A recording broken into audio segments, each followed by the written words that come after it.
तो हेलो दोस्तों, स्वागत है आपका 7 अप्रैल के 5 मिनट टॉप 10 करंट अफेयर्स में। तो दोस्तों, आने वाली एग्जाम के लिए हर एक प्रश्न आपके लिए महत्वपूर्ण होने वाला है। तो दोस्तों, हर एक प्रश्न को आपको बिल्कुल प्यार और शिद्दत से समझना है। चलिए दोस्तों, क्लास को शुरू करते हैं। और किसी भी कार्य को शुरू करने से पहले भगवान का नाम जरूर लेना चाहिए। तो बोलिए गजानंद गणपति महाराज की जय। पहला क्वेश्चन देखते हैं दोस्तों। हाल ही में पीएम नरेंद्र मोदी को किस देश के सर्वोच्च सम्मान मित्र भूषण से सम्मानित किया? अब दोस्तों, मित्र भूषण का है ये दोस्तों श्रीलंका का है। Sri Lanka is the right answer. और यहाँ के दोस्तों आपके प्रेसिडेंट पूछे जाए तो दोस्तों आपके अनुरा कुमार यहाँ के प्रेसिडेंट है। ये भी आपसे पूछा जा सकता है। यहाँ के प्रेसिडेंट कौन है? अनुरा कुमार। और सर्वोच्च सम्मान के बारे में देखें दोस्तों, 2025 में जितने भी मोदी को सर्वोच्च सम्मान दिए हैं ये रिवाइज कर लेते हैं। तो यहाँ पर दोस्तों आपके ऑर्डर ऑफ मुबारक जो कि आपके कुवैत से मोदी को दिया है। और दोस्तों आपके ऑर्डर ऑफ फ्रीडम जो कि बरबड़ा देश से मोदी को दिया गया है। और दोस्तों आपके ऑर्डर ऑफ स्टार एंड की ऑफ इंडियन ओशियन जो कि मॉरिशस देश से मोदी जी को दिया गया है। अगला क्वेश्चन देखते हैं दोस्तों। हाल ही में जारी नोमैड कैपिटलिस्ट पासपोर्ट इंडेक्स 2025 में कौन शीर्ष पर रहा है दोस्तों? तो इसमें दोस्तों शीर्ष पर तो दोस्तों आयरलैंड रहा है। और दोस्तों इंडिया की रैंक कभी पूछी जाए आपसे तो इंडिया की रैंक दोस्तों 148 रैंक इसमें रही है। ये भी आपको याद रखना है। अब दोस्तों जितने भी इंडेक्स आपके 2025 में है ये भी रिवाइज कर लेते हैं एक बार। तो दोस्तों इंडिया की रैंक कितनी रही है? इसमें दोस्तों आपके हेनले पासपोर्ट इंडेक्स में दोस्तों 80 रैंक इंडिया की रही है। और इसी में दोस्तों आपके वर्ल्ड हैप्पीनेस इंडेक्स में दोस्तों 118 रैंक इंडिया की रही है। और इसमें दोस्तों आपके ग्लोबल फायर इंडेक्स में 4th रैंक रही है। और यहाँ पर ही देखें आपके क्लाइमेट चेंज परफॉर्मेंस इंडेक्स में आपके 10वीं रैंक भारत की रही है। ये सभी इंडेक्स आपको याद रखना है। अगला क्वेश्चन देखते हैं दोस्तों। हाल ही में अंतर्राष्ट्रीय खेल दिवस कब मनाया गया? अब दोस्तों अंतर्राष्ट्रीय खेल दिवस ये जो कि आपका कल यानी 6 अप्रैल को मनाया गया। अब साथ ही में दोस्तों देखें आपके 2 अप्रैल को कौन सा दिवस बनाया गया था? इस दिन दोस्तों ऑस्टिज्म डे बनाया गया था। 4 अप्रैल की बात करें तो इस दिन आपका दोस्तों इंटरनेशनल माइंड डे बनाया गया था। ये सभी आपको याद रखना है।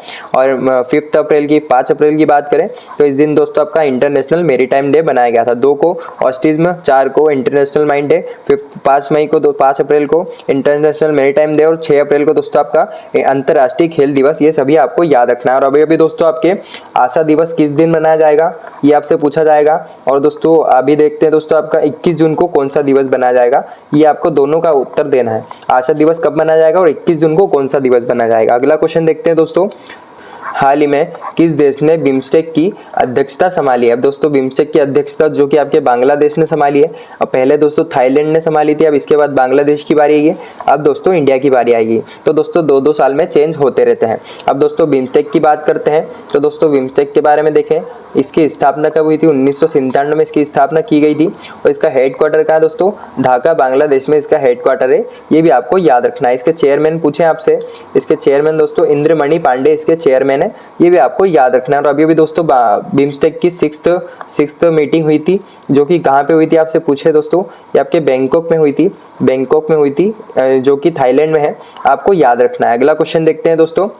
हाल ही में भरनी उत्सव कहाँ मनाया गया? ये दोस्तों केरल राज्य में मनाया गया है। जो कि आपका भरनी उत्सव आपको याद रखना है। दोस्तों केरल के और भी फेस्टिवल से रिवाइज कर लेते हैं। जैसे यहाँ पे दोस्तों आपका ओणम फेस्टिवल मनाया जाता है। दोस्तों कितने दिन तक पूछा जाए आपसे? 10 दिन तक ये बनाया जाता है। आपको याद रखना है। और दोस्तों यहीं पर दोस्तों विशु फेस्टिवल भी बनाया जाता है। ये दोस्तों 14 दिन तक बनाया जाता है। ये भी आपसे पूछा जा सकता है। यहीं पे दोस्तों आपके त्रिशूरपुरम फेस्टिवल और यहाँ पर दोस्तों अरट्टू फेस्टिवल और यहाँ पर ही दोस्तों आपका अट्टुकल पोंगल फेस्टिवल मनाया जाता है। पोंगल दोस्तों आपके जो कि आपके तमिलनाडु में मनाया जाता है। ये भी आपको याद रखना है। अगला क्वेश्चन देखते हैं दोस्तों। 2035 में फीफा वुमेन्स वर्ल्ड कप किस देश द्वारा आयोजित किया जाएगा? अब दोस्तों ऐसे क्वेश्चन जरूर आते हैं एग्जाम में। ये दोस्तों यूनाइटेड किंगडम यानी यूके में किया जाएगा। आपसे पूछा जाए 2027 में कहाँ पे किया जाएगा फीफा वुमेन्स वर्ल्ड कप? जो कि आपके ब्राजील में किया जाएगा। ये भी आपसे पूछा जा सकता है। और साथ में आपको याद रखना है 2031 में ये कहाँ पे आयोजित किया जाएगा? जो कि आपके यूएसए और दोस्तों आपके मेक्सिको, ये 2 जगह इसको आयोजित किया जाएगा। अब दोस्तों फीफा के बारे में बात करते हैं तो दोस्तों इसकी स्थापना कब की थी? इसकी स्थापना दोस्तों 1904 में इसकी स्थापना की गई थी। और इसके दोस्तों याद करें इसका हेडक्वार्टर कहाँ पे? ज्यूरिच स्विट्जरलैंड में इसका हेडक्वार्टर है। ये भी आपसे पूछा जा सकता है। और साथ ही में आपको याद रखना है इसके चेयरमैन कौन है दोस्तों? गियानी इन्फेंटिनो इसके चेयरमैन है। ये भी आपको याद रखना है। अगला क्वेश्चन देखते हैं दोस्तों। हाल ही में किस राज्य ने सन्ना बीएम योजना शुरू की है? ये दोस्तों तेलंगाना ने शुरू की है। कौन सी दोस्तों? सन्ना बीएम योजना। अब दोस्तों पूछा जा सके आपके और भी योजना यहाँ पे शुरू की गई, जैसे आपकी इंदिरा अम्मा आवास योजना, और यहीं पर दोस्तों आपके इंदिरा अम्मा इलाडू योजना, और यहाँ पर आपकी दोस्तों रायतु भरोसा योजना, और यहीं पर एक और दोस्तों आपकी युवा निधि योजना। ये सभी आपके तेलंगाना की है, ये आपको याद रखना है। अगला क्वेश्चन देखते हैं दोस्तों। हाल ही में 7वीं भारत जापान समुद्री मामलों की वार्ता कहाँ पर आयोजित हुई है? ये दोस्तों ऐसे क्वेश्चन अभी एग्जाम में पूछे जा चुके हैं। तो दोस्तों आपकी टोक्यो यानी दोस्तों जापान की कैपिटल में इसका आयोजन किया गया है। और अभी दोस्तों भारत और जापान के बीच में 2+2 मीटिंग भी हुई थी। ये भी दोस्तों हुई थी। आपसे पूछा जाए कहाँ पे हुई थी? ये दोस्तों न्यू दिल्ली में हुई थी। आपको याद रखना है। और दोस्तों जापान की एक महिला है दोस्तों अभी जो आपकी दोस्तों इनका निधन हुआ है दोस्तों, सबसे वृद्ध महिला जो कि 116 साल की इनकी उम्र थी। ये आपसे पूछा जा सकता है। इनका नाम पूछे दोस्तों, इनका नाम दोस्तों आपके टोमिको इट्टका इनका नाम था। आपको याद रखना है। फिलहाल अगला क्वेश्चन देखते हैं दोस्तों।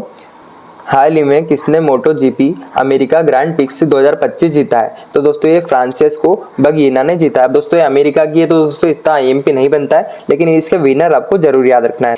अगला क्वेश्चन देखते हैं दोस्तों। हाल ही में कहाँ के अमल सादिक को दोस्तों जीआई टैग मिला है? ये कहाँ का है दोस्तों? ये गुजरात का है। और दोस्तों अभी दोस्तों आपके गुजरात में अहमदाबाद में भी दोस्तों एक जीआई टैग मिला है। किस चीज़ को मिला है दोस्तों? ये सौदागर पेंटिंग को जीआई टैग मिला है। ये भी आपको याद रखना है, पूछा जा सकता है। और दोस्तों इसी के साथ आपके दोस्तों तमिलनाडु की बात करें तो यहाँ पे दोस्तों आपके 2 चीज़ को जीआई टैग दिए गए हैं। देख तो दोस्तों आपकी कुंभा कोणम पान के पत्ते को मिला है। और यहाँ पर ही दोस्तों आपके थुवलाई फूल की माला को दिया है। मैं शॉर्ट फॉर्म में लिख रहा हूँ, आपको याद रखना है। तो दोस्तों आज के 5 मिनट टॉप 10 करंट अफेयर्स की क्लास को यहीं खत्म करते हैं। मैं दोस्तों नंबरिंग करना भूल गया, ये 10वें नंबर का क्वेश्चन है। तो दोस्तों प्लीज यार वीडियो को लाइक करना और चैनल को सब्सक्राइब करना मत भूलना। मैं मिलूंगा आपको कल 5 मिनट टॉप 10 करंट अफेयर्स के साथ।